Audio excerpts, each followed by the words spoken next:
Hello बच्चों, राधे राधे।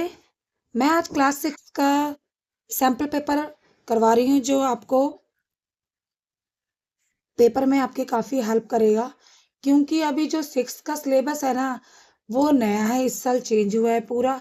इसके question paper उतने आपको प्रोवाइड नहीं है जितने सभी क्लासों के हैं, क्योंकि इस साल नया है। तो आप इसके अच्छे मार्क्स के लिए एक मिड टर्म का पेपर, एक सीबीएसई का पेपर जो सैम्पल पेपर का आया हुआ है, और ये जो 2 पेपर मैं करवाने वाली हूँ, ये पहला पेपर है, एक पेपर मैं और कराऊंगी।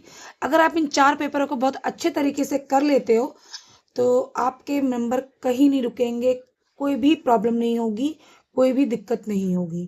ठीक है, तो चलिए मैं सॉल्व कराती हूँ आपको। ठीक है। खंड ए।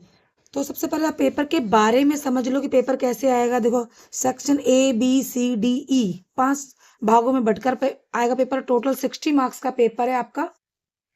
तो आप इसे अच्छे से समझेंगे और सॉल्व करेंगे कि इनके आंसर कैसे आ रहे हैं। ठीक है। प्रत्येक भाग में दिए गए विकल्पों में से उपयुक्त विकल्प चुनिए। तो आपको देखिए ये पूरा दे रखा है, आपको इसका पूरा जोड़ना है। जो जोड़ना है तो आपको देखो लास्ट में क्या है, आपका 20 है, 21 है, तो आप 21 का स्क्वायर कर लेंगे, आपका 441 आ जाएगा। ठीक है, यहाँ से ये बैक होने लग गया, तो आप इतना सारा जोड़ने में आपको दिक्कत होगी। आप 21 का वर्गमूल या 21 को 21 से भी मल्टीप्लाई कर देंगे तो आपका आ जाएगा 441। ठीक है, तो आप इसको इतनी आसान तरीके से कर सकते हैं। ठीक है, अब चाहे तो आप इसमें आपको करके भी दिखा दूं। देखो, 21 को 21 से मल्टीप्लाई करोगे, 1 का 1 2, क्योंकि 6 क्लास के बच्चे थोड़े से अभी शुरुआती दौर पे होते हैं, तो उनको हर चीज़ डिटेल में समझानी होती है। देखो आगे ना, तो बच्चे बहुत सोचते हैं कि अरे मैम ये कैसे करें, इतना बड़ा आंसर कैसे जोड़ें। तो आपको कुछ नहीं करना, ये देखिए 21 का आपको 21 से मल्टीप्लाई कर दोगे, ये आंसर होगा। न्यूनतम आभाज्य संख्या क्या होगी? न्यूनतम माने सबसे छोटी, 1 2, तो इसका आंसर आएगा 2। ठीक है। 13 के गुणनखंड क्या होते हैं? मतलब 13, तो 1 होता है और 13। आकृति में दर्शाया हुआ कोण क्या है? देखिए ये वाला कोण है, तो ये है तब प्रतिवर्ती कोण। ये वाला कोण होता है प्रतिवर्ती। न्यून कोण तो 90 डिग्री से छोटा होता है, समकोण जो 90 डिग्री का होता है, अधिक कोण जो 90 डिग्री से अधिक होता है। तो ये वाला पूछा है, तो ये है प्रतिवर्ती कोण। 17 कोष्ठों वाली एक सारणी में महाक कोष्ठों की संख्या अधिकतम क्या होगी? जब उसे ऐसे ऐसे करके ले जाए तो 9 होगी। ठीक है, तो 9 से स्टार्ट होगी ये। 3 अंक के न्यूनतम में और अधिकतम पेंडुलम का योग क्या होगा? तो आप इसे आप करके जोड़ोगे तो 1100 होगा। ठीक है। और निम्नलिखित में सबसे बड़ी भिन्न कौन सी होगी? 3/5, 3/7, 5/7, 5/9, तो 5/7 सबसे बड़ी भिन्न होगी। ठीक है। 28 का अधिकतम गुणनखंड क्या होगा? तो 28 ही होगा। निम्नलिखित में से कौन सी संख्या 4 से विभाज्य होगी? तो आप इन संख्याओं को पहले इसमें भाग करके देख लेंगे, जो 4 से भाग होगी वो आप उससे लिख सकते हैं। तो ये इसमें डी है, क्योंकि मैंने इसके सारे कैलकुलेशन करके आंसर निकाला है। दी गई आकृति में एबीसीडी का आयत की लंबाई चौड़ाई की दुगनी है। तो इस आयत की लंबाई 14 मीटर है। त्रिभुज का एसीडी का क्षेत्रफल 49 वर्ग मीटर होगा। तो इस सवाल को मैं सॉल्व करके थोड़ा बता देती हूँ कि बच्चे कंफ्यूज ना हो। ठीक है, उसने क्वेश्चन बोला है इस लंबाई की उसकी चौड़ाई की दुगनी है, तो 7, तो इसकी लंबाई 14 है। ठीक है, तो आप इसको लंबाई तो इसमें क्या निकालना है? क्षेत्रफल। क्षेत्रफल निकालना है, तो इसका लेंथ मल्टीप्लाई ब्रेथ। तो लेंथ उसकी आप मान लो उसकी दुगनी 7 गुणा 14, 14 सत्ते 98। ठीक है, अब इसने क्वेश्चन में पूछा है त्रिभुज ACD आपको पूरे का निकल गया। अब इसमें ACD का, तो आप इसे 2 से भाग कर दो, 2 4 8 9, तो आपका आंसर आ जाएगा 49। ठीक है, ये मैंने शॉर्ट में करके आपको डिटेल में सिखा दिया है। ठीक है, 49, क्योंकि बच्चे यहाँ तक देखते हैं, इसके आगे क्यों मैं भी कंफ्यूज हो गई थी, तो प्लीज क्वेश्चन को पूरा देखिए। ठीक है, निम्नलिखित में से किस आकृति घूर्णन सम्मिति नहीं है परंतु सम्मिति की एक रेखा है? आयत, समबाहु त्रिभुज, एक त्रिभुज, तो पतंग। इसका उत्तर होगा पतंग। 4 + -7 बराबर किसके होगा? तो देखिए 4 + -7, तो ये हो जाए 4 - 7, तो ये हो जाएगा -3। ठीक है, तो इसका आंसर होगा -3।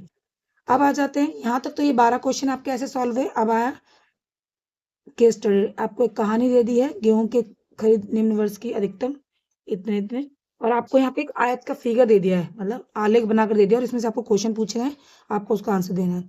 वर्षों 1999 2000 के में खरीदे गए गेहूं की मात्राओं के 1000 टनों का योग क्या होगा?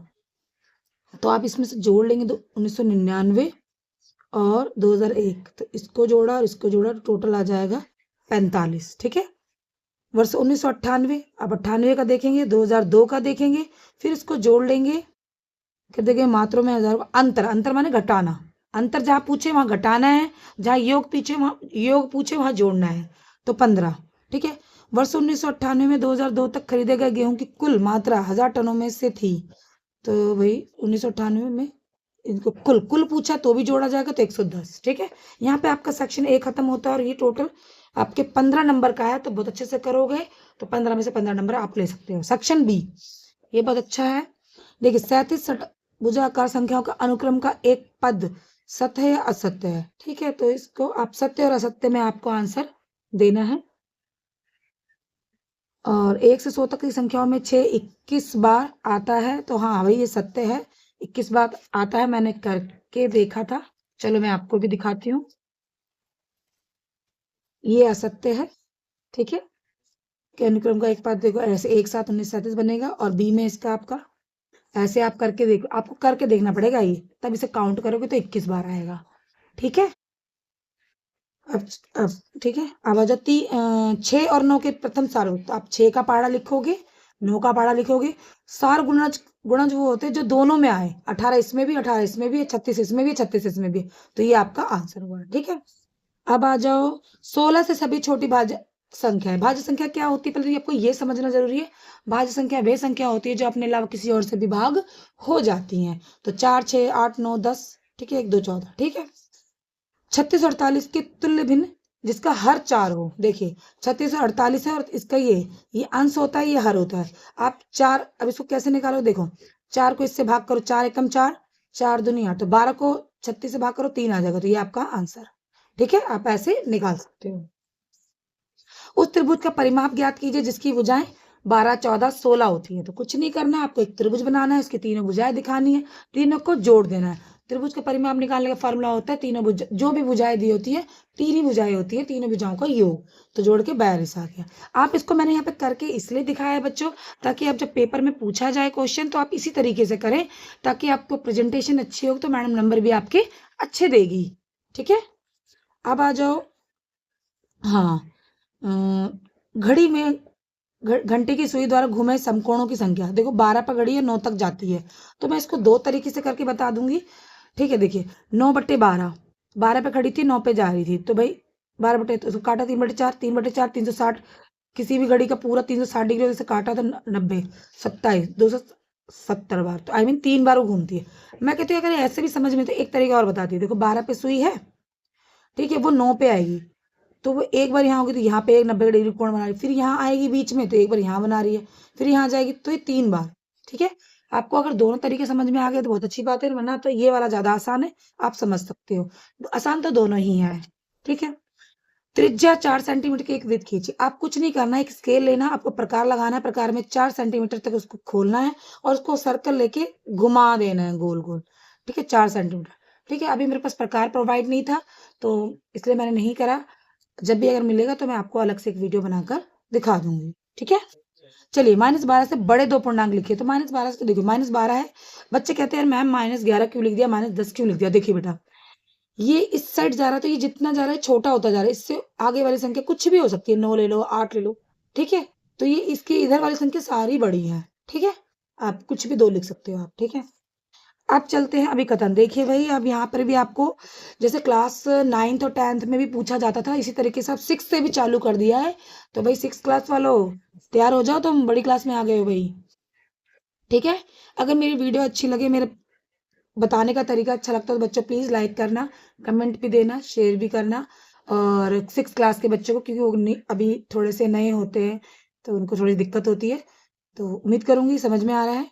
ठीक है, अब आओ चलो कथन क्वेश्चन पे पूछते हैं। क्वेश्चन क्या पूछ रहा है आपसे, 5 अंक के कुल इतनी है तो क्या 50 से एक पैलिड्रम संख्या है। तो इसमें देखो क्वेश्चन, इसका आंसर ये होगा कि भाई ए, इसका ये है सी आंसर। देखिए ए सही है परंतु आर सही नहीं है। ठीक है, इसका उत्तर यही है। मैंने करके देखा था, ये बताती हूँ। हम्म, ठीक है। ए सही परंतु आर सही नहीं है, इसका उत्तर ये है।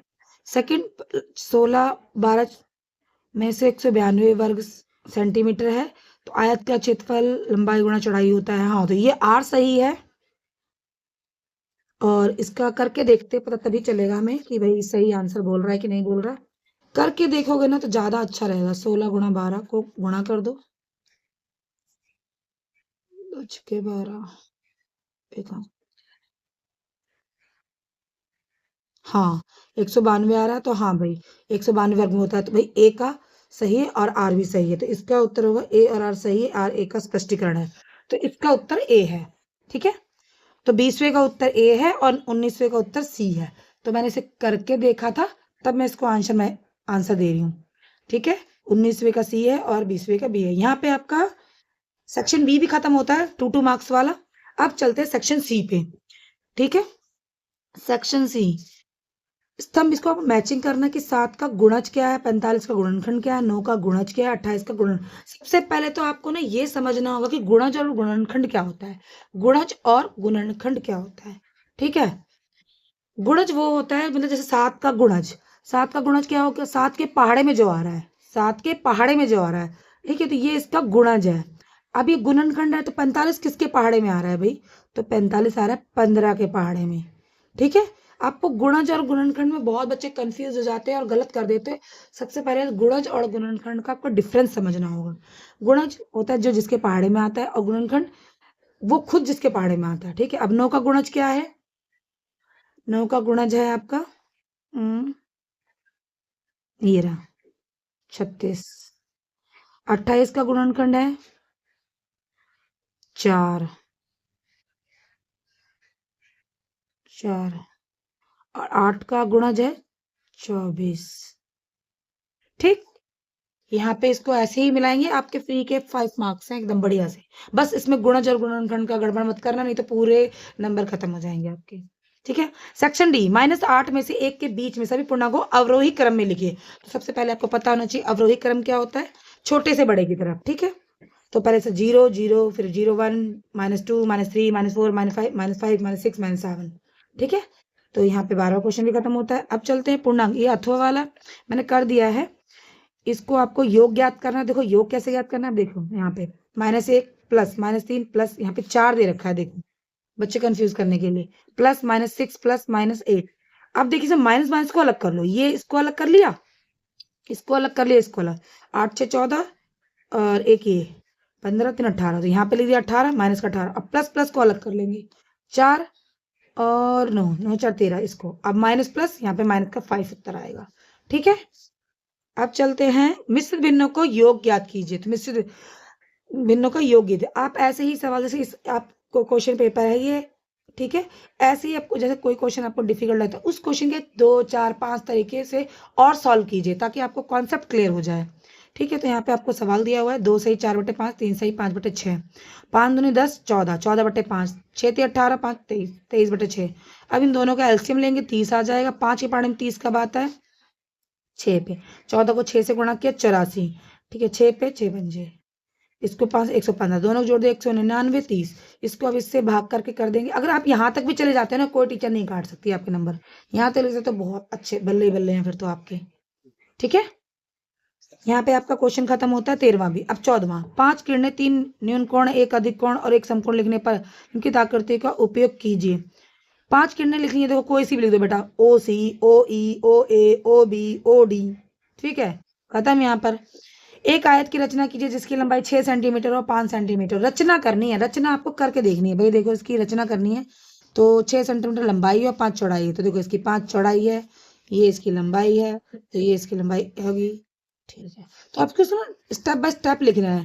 पहले कि भाई मैंने 5 सेंटीमीटर एक चौड़ाई ली, फिर उस यहाँ प्रकार स्केल से फिर यहाँ तक 6 सेंटीमीटर ली, फिर मैंने उसको इससे मिलाया, उसको मिलाया करके लिख देना, जैसे जैसे कर रहे हैं ना आप लिख देना, कोई दिक्कत वाली बात नहीं। ठीक है, इसी तरीके से अथवा भी है, वैसे भी आप कर सकते हो। अब आ जाओ 15वां क्वेश्चन क्या है। हाँ, 16 सेंटीमीटर 16 लंबाई, 50 मीटर चौड़ाई, 30 मीटर एक आयताकार भूखंड में 20 प्रति वर्ग मीटर की दर से टाइलें लगाने का व्यय ज्ञात कीजिए। और दूसरा क्या है भाई, चांद के उपयोग करके ग्रेड पेपर पे एक न्यून कोण बनाइए BCA। फिर एक देखो मेरे पास अभी चांद तो है नहीं, डी है नहीं, तो इसलिए मैं यही वाला कोण कर दे रही हूँ, सॉरी ये वाला सवाल कर दे रही हूँ।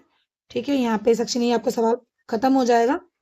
ठीक है, तो देखिए पहले भूखंड का क्षेत्रफल निकालने का फॉर्मूला क्या होता है, L मल्टीप्लाई लंबाई गुणा चौड़ाई।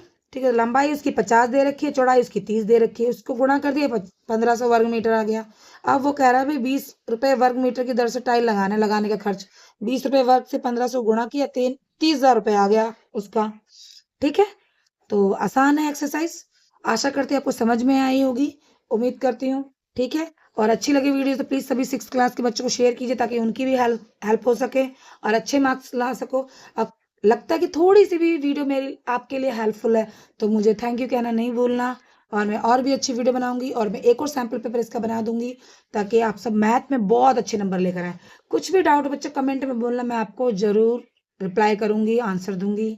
तो राधे राधे।